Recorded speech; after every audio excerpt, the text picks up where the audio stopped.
In June 2020, the Montgomery County Council sent a letter to the County Executive, Mark Elrich, as well as the Planning Board Chair, Casey Anderson,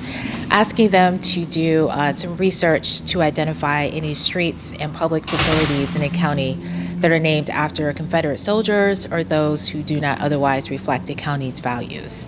So following that request, M-NCPPC, which includes the Montgomery County Planning Department and the Parks Department, we created a team to do a joint research project, and our historians really did a lot of legwork over the summer last year to look at lots of records that ultimately identified nationally known Confederate soldiers, as well as local Confederate soldiers and Confederate sympathizers, and as well as slaveholders in the county, and on top of that, identified over 3,000 enslaved people in the county.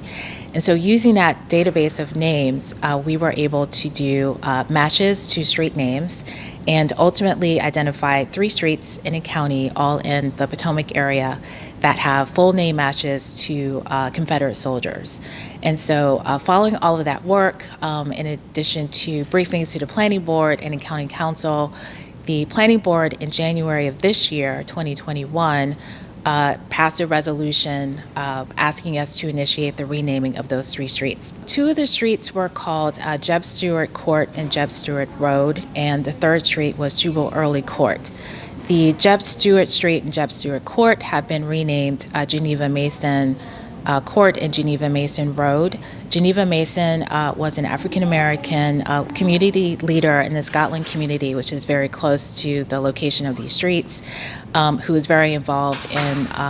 addressing urban renewal efforts that really had very negative impacts in that community in the 1960s. And lastly, Jubal Early Court was renamed William Dove Court, which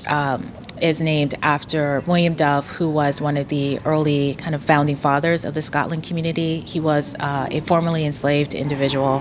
who purchased property in that community and helped to establish it. We sent letters to the property owners last week, and we will be following up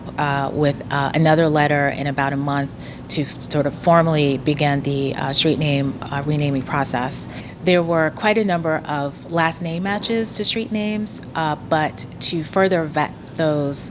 we will have to do much more research, because just because the last name may match the street, it doesn't mean that the last name actually belonged to a Confederate soldier.